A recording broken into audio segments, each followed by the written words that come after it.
Hey guys, it's Ian the Off Kilter Crafter. I hope you're having a great day, and I hope that you're celebrating Learn Your Name in Morse Code Day. Yes, that's a thing. So for 2019, I got a calendar that has literally a holiday every single day. So as I put out these videos, hopefully I'll remember to look up at the calendar. By the way, January is National Tea Month, by the way, if you didn't know that already. Oh, excuse me, it says January is National Hot Tea Month, excuse me. Not iced tea, hot tea month. So I'm gonna kind of refer to that. I feel like it's a fun little thing to add into my videos and to celebrate a holiday. Each day I put out a new video, so be looking for that in 2019 each time I put up a video or go live. Also guys, we're gonna be playing with the Pantone color of the year for the next few weeks, so let's go ahead and dive in and put this card together. Before we get started with making today's card, I did want to send a ginormous shout out to Cathy Zielske.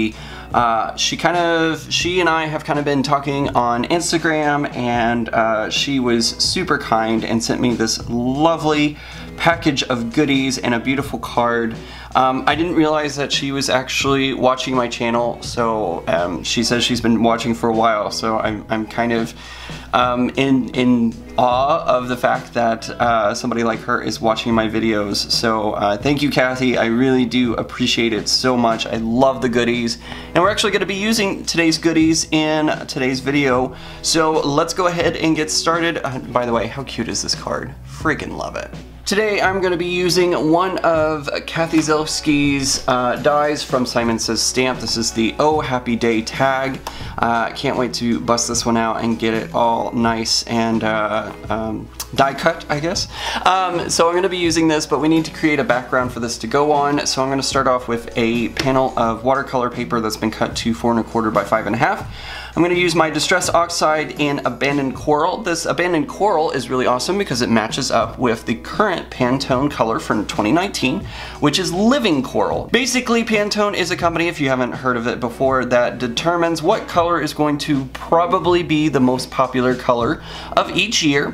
A lot of companies will pay lots and lots of money to get access to that color prior to the announcement, so that way they can be ahead of the curve and kind of get the products going. It really does span the entire gamut of color, anything from appliances to clothing to accessories to just about everything is based off of a Pantone color usually, and usually it's the color of the year. Last year was Ultraviolet, this year is Living Coral. So that's why I am experimenting and playing around with the Abandoned Coral. You're going to see it here in the first few weeks of my videos here on YouTube, so stick around for some fun with Living Coral. Alright, so what I'm going to do is I'm going to do, this is called the smooshing technique. You have to get a piece of acetate, and I'm going to take my Distress Oxide ink pad and I'm just going to smoosh it straight down onto my piece of acetate. I'm going to use my little misting bottle,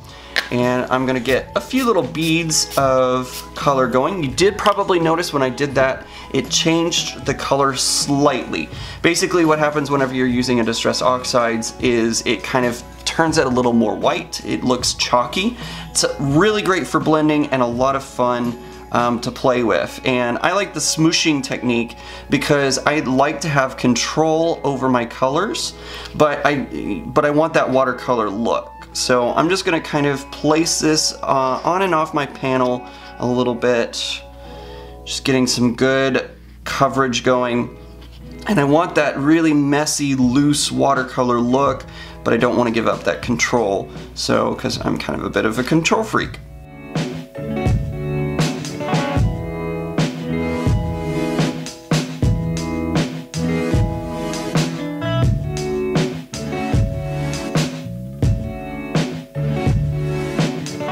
Now normally I would go back in and probably add some more Distress Oxide of whatever color I'm using to add another layer after I have dried it with my heat tool.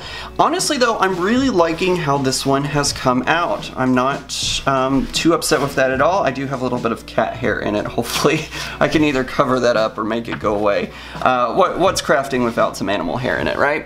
Anyways, I really like how this came out. I love the randomness of it. I'm also getting some good blooming going on. I may go in and do a little bit of removal, so I'll take a little bit of spray here in my hands and just kind of flick it onto my panel a little bit, let it sit for a minute. That's gonna bleach those areas a little bit more because I'm gonna be removing some material using my paper towel. Ooh, that looks really good. I'm very happy with that. Okay, so I'm gonna leave it there. It looks like a hot mess right now, I know it, but trust me, here in a little bit, we're gonna make it look amazing. All right, so I'm gonna set my acetate to the side. I'm gonna set this aside to dry a little bit more, and we'll go ahead and move on to doing some die cutting with my Cuttlebug. I have a piece of Cricut glitter cardstock. I'm not a big fan of glitter. I don't typically like to use a lot of glitter on my projects, but I do love the Cricut glitter cardstock because of the fact that whenever you run your hand over it, it doesn't get the glitter onto your hands or off on your project or, you know, wherever it may end up getting. Because of that, I prefer to use the Cricut glitter cardstock because it doesn't make a mess like some other cheaper glitter cardstocks do. So I'm gonna take my die here. This is a very thick die, so I'm gonna have to really make sure. I'm probably gonna end up using a shim or something behind this, but what I'm gonna do is I'm gonna my tongue gets tied. I'm gonna go ahead and cut out a piece of this glitter cardstock just slightly bigger than the size of my shape, and then I'll run it through my Cricut. What I meant to say was my Cricut Cuttlebug, not my Cricut maker machine. Although you could easily use the glitter cardstock in the Cricut machines because it does cut in them as well. That's what it was intended for.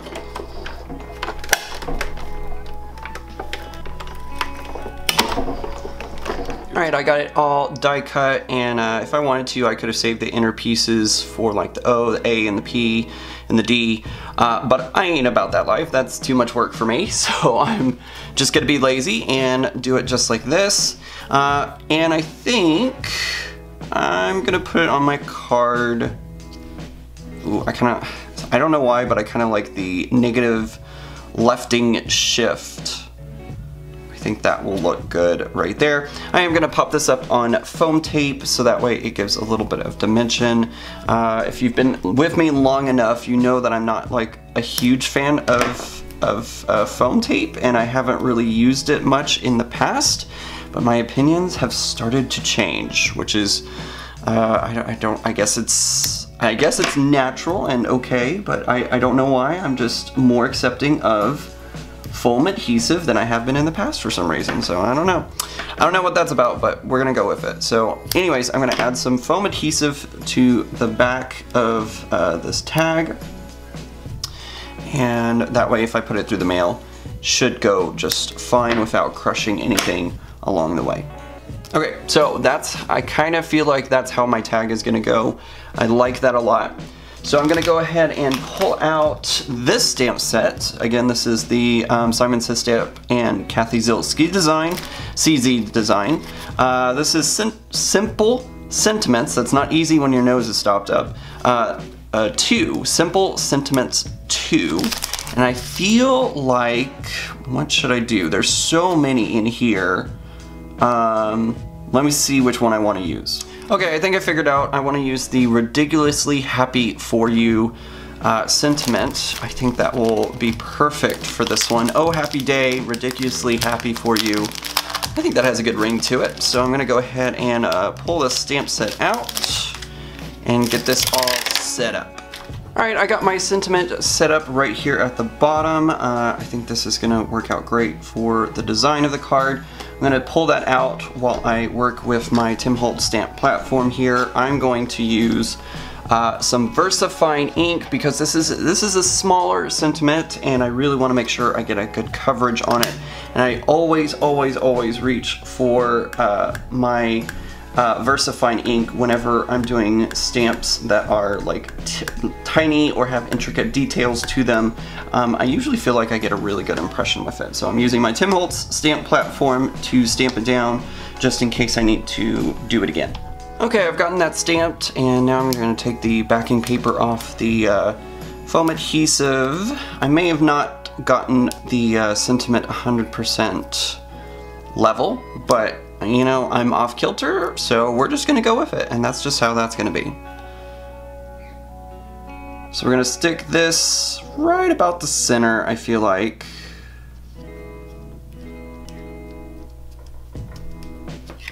Ooh, I'm loving how that looks. The glitter is fun. Loving the sentiment.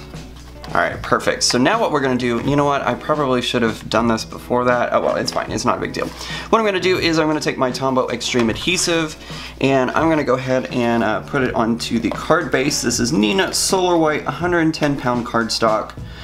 This is what I always reach for when I'm doing card bases because it has that great weight to it, and it feels like a genuine like card. Has some good heft to it, I guess. Anyways, I'm using the strong adhesive because I am using watercolor paper. I don't know if I mentioned that before, but it's watercolor paper, so I really want to make sure that it sticks nicely onto the panel and to the card, and everything just stays together even if it goes through the mail. Alright guys, here's the first card for 2019 using that Living Coral, or in Distress Oxide color, Abandoned Coral. For 2019, the Pantone color of the year. Really like how this one came out. I love a huge die cut on the front of cards, and I think this one's going to be perfect. So as many of you know, I do enjoy a very quick, easy, and simple, clean card. Just like this one, I think it's the perfect one to start off 2019 with, and a great way to get my creative juices going again now that I'm back in my craft room and can start crafting. Alright guys, I think that's going to do it for today's video. I hope you enjoyed it. If you did, make sure to hit that button down below that says subscribe. Subscribe to my YouTube channel and get great updates every time I post a new video by clicking that bell icon. Also guys, you can find me on all sorts of different social media outlets. Those are listed down in the description below. Make sure to go check out my Instagram, Facebook, Twitter, all sorts of different places. Those are all listed down below. And of course, if you liked today's video, give it a thumbs up. That lets YouTube know that you liked my video, and then hopefully they'll share it across YouTube land. I hope everybody has a great day. Remember guys, normal is just a setting on the dryer. Bye!